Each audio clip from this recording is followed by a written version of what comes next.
I had a conversation with the band where I said, well, I'll listen to everything, and if I feel like I can do better, then I'm happy to try to do another round of mixes or whatever. And I had a copy of the master, and so I listened to it all, and I honestly felt like we had wrung the sponge, like we had done the absolute best that we could to that music. And so I said, yeah, if you guys want to remix stuff on your own, you have my blessing, but I feel like I can't add anything to the process. And it seemed like if that instinct was indulged, that kind of second-guessing instinct was indulged, then it would be like a collapse. It would be a string of dominoes, in that, okay, we're going to remix this song because it's a single. Okay, we're going to remix this song because it's a second single. Okay, we're going to remix the whole album. Okay, we've remixed the whole album and they're still not happy. We're going to re-record the whole album. Okay, thanks for your efforts, but now we have to play by the book. So I felt like if I participated in that process, that it would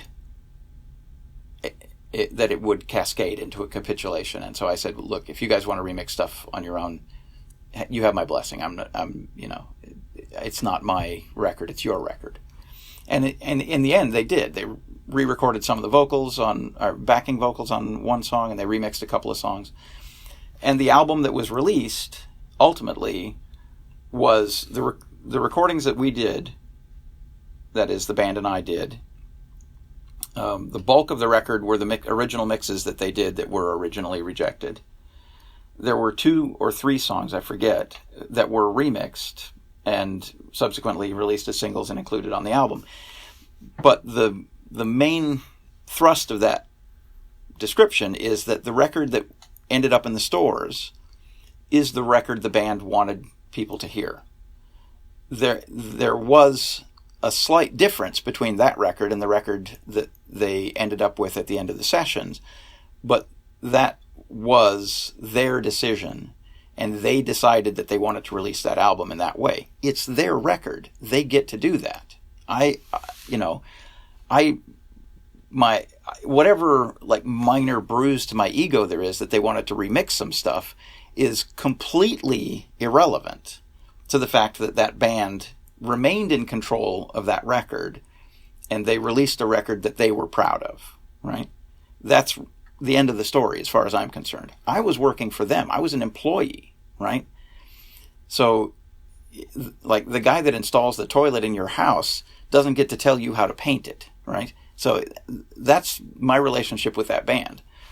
And so I have no beef with the band. They were under extraordinary pressure.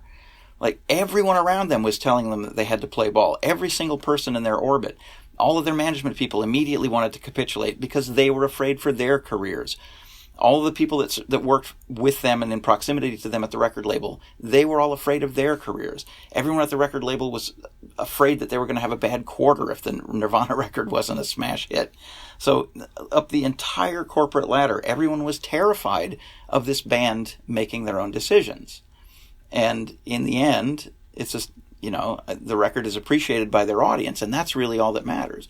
The band made a record that they liked, that they were proud of, and their audience, the people with whom they had a direct relationship, appreciated that record, and that's the end of the story. People still believe in the power of rock and roll music. Hey, thanks for watching. My name is Daniel Sarkisian. I'm an independent filmmaker from Toronto.